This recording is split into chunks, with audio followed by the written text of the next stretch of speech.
The following is a look at the killers of Dead by Daylight, and any real-world equivalents they might have. Let's continue. Caleb Quinn, aka the Deathslinger. Between a Babylonian priestess, a samurai of feudal Japan, and the inclusion of our first non-human character in the form of the Demogorgon from the Stranger Things universe, Dead by Daylight got progressively more comfortable being anachronistic and off-the-wall. Now we have an industrial steampunk-esque cowboy complete with his own saloon. A saloon which, coincidentally, is the only map where the breakable walls are actually relevant. Artistic consistency, or whatever the fancy term for it is being stretched to its limits, but I never had a problem with it. Dead by Daylight has this eerie, dreamlike quality, so things that don't necessarily make sense can still get a free pass. Suspension of disbelief is easy in this universe, even if we're now at the wrong end of a barrel against Revolver Ocelot's creepy dad.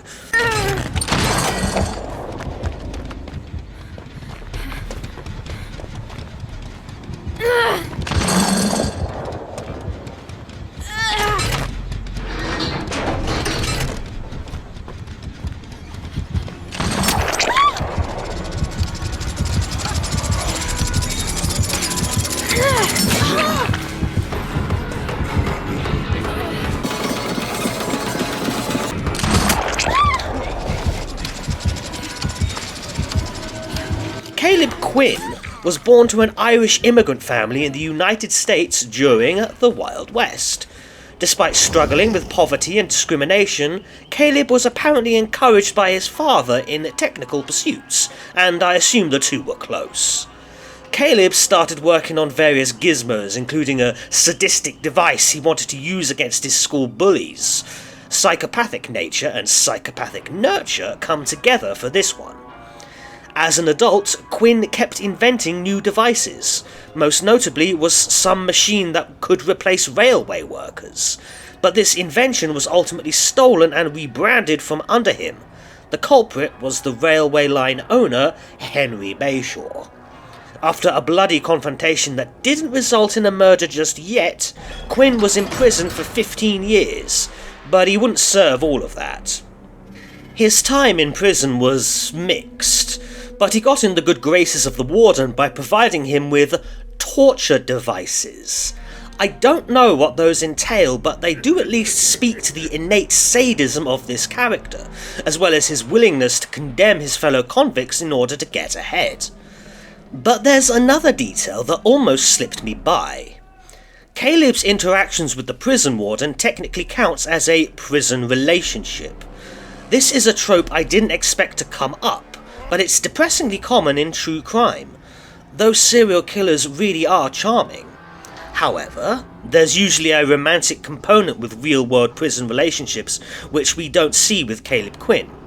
Myra Hindley, John Robinson, Danny Rolling, both of the Hillside Stranglers separately, Shawcross, Sabraj, and a few others all benefited in some way or another from gaining influence with non-prisoners from behind bars. For most of these killers, though, this part of their story only came up after they were caught and imprisoned forever.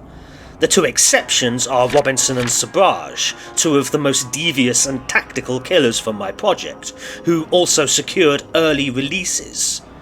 And a much bigger break came to Quinn in a commuted sentence, in exchange for working as a bounty hunter for this private prison. Caleb accidentally kills a would-be criminal by disemboweling via his newest toy, the infamous Redeemer. I've always felt this device was odd. Firstly, I think a charge of manslaughter would have been on the cards, even in the Wild West. But more significantly, I think it would be less painful and less hazardous for your health to just get shot instead of being harpooned with this beast. If you want to bring in runaways alive, just kneecap the sods with a revolver. But, apparently, this gizmo got the job done and brought in wanted men alive, or alive-ish, so what do I know? I just hope they had a lot of disinfectant at the prison. Caleb's new position is similar to that of a lawman.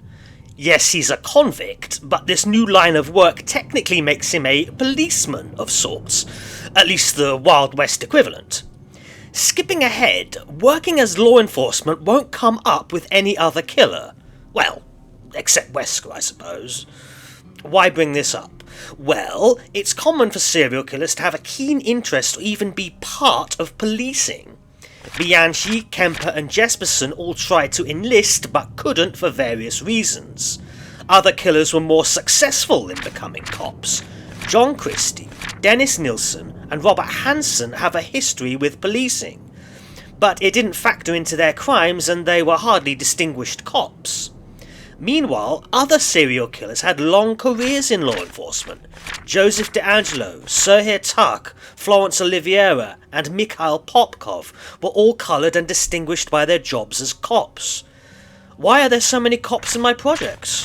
Well, I think Mindhunter said it best, but more fundamentally, policing is the #1 vocational choice for male psychopaths, as nursing is to female psychopaths. So serial killers crop up more often. A lesson I take from all this is to not be too trusting of either. Of course, we all know that Caleb was no angel, and he could well have been a psychopath, but one that might yet secure an early release. Sadly for the newly christened Deathslinger, the warden was working with Henry Bayshaw all along, who now bought the prison, and once again Caleb got screwed over. So, Quinn and his posse stormed the prison in a frenzy of violence and screaming, blood, teeth and whiskers all over the place. Bayshaw, the warden, and several guards and prisoners died that day in the riots. Caleb didn't score the killing blow, but he might as well have. I think we can call this event another killing spree, and I suppose the moral of the story is don't screw over a scumbag. But I seriously doubt the entity will be a more honest employer. I know very little about real-world prison riots, but from my cursory glance, it's unsurprisingly usually fueled by rival gangs within or due to very poor conditions. But this story is more akin to a siege upon a prison rather than an eruption of violence from within. I know even less about patent thievery, but I would be remiss not to mention Edison versus Tesla at this juncture.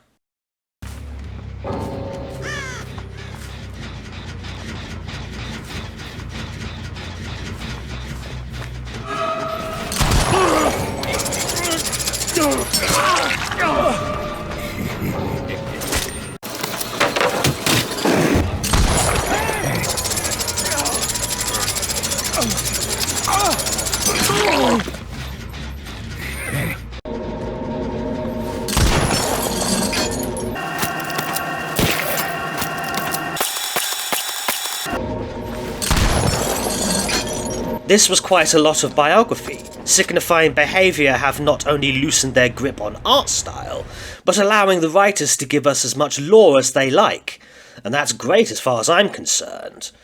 I just like lots of lore in general. Deathslinger rather recently got his own tome, but it didn't give me much to add to what was already written. However, in another tome, there was a small memory fragment from Caleb's childhood, where his father tries to gently discourage an invention that seemed a little cruel towards rodents. But little Caleb wasn't convinced, showing us a case of infant zoo sadism.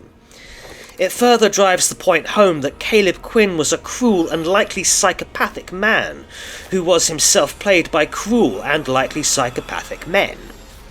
Although my serial killer project is full of resentful wretches who feel like they've been wronged and want revenge, the ingredients don't point to any particular case.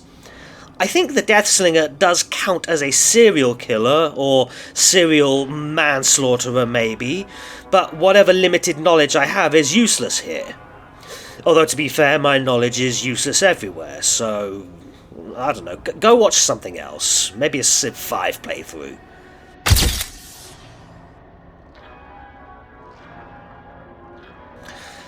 I foresaw this killer coming. I asked myself, what other mechanics could possibly be added to make an interesting killer? And my mind went to a classic game, Left 4 Dead. I'm convinced it was an inspiration for DBD, even though the games couldn't be more different. Of course, our special guest fighter might have been a clue as well. If you never played Left 4 Dead or its sequel, that's a real shame. Those games were stone cold classics back in the day. It was zombie apocalypse done right. Tense, gun-toting action horror. But amongst the carnage, there were special zombies with special abilities.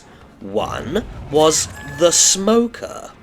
His ability was to incapacitate a player at medium range, then reel them in for attacks.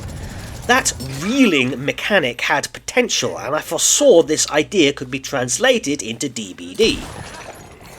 I never imagined it would be via a cowboy with a gun, though. I alluded to this earlier, but that gun would easily kill you. Yet if you shoot a survivor and then basic attack, you'll release them unharmed. I suppose this character didn't want to, I don't know, use a lasso because that's just too pedestrian. Maybe a gun that fires a lasso that wraps around the target? I don't know. Get over here! Anything's better than 9 inches of solid steel. The Smoker used his tongue, and he had multiple tongues in case one broke off. Okay, maybe the gun isn't so silly, whatever. The Deathslinger is the second ranged killer, even though exactly what to classify as ranged is deceptively tricky. He hasn't been tweaked or changed as much as some of the others, even though his add-on arsenal is almost as bad as the Demogorgons. Deathslinger is excellent in the one-on-one, and it makes him innately intimidating to stare down in chase. Yes, the immortal tactic of just turning corners is almost as good against him as it is against the Huntress, and yes, reloading after every shot is a pain, but there's all sorts of little mind games you can play with this character. He has style, and I like him a great deal. He might be yet another example of mid-tier hell, but there's none cooler in that tier.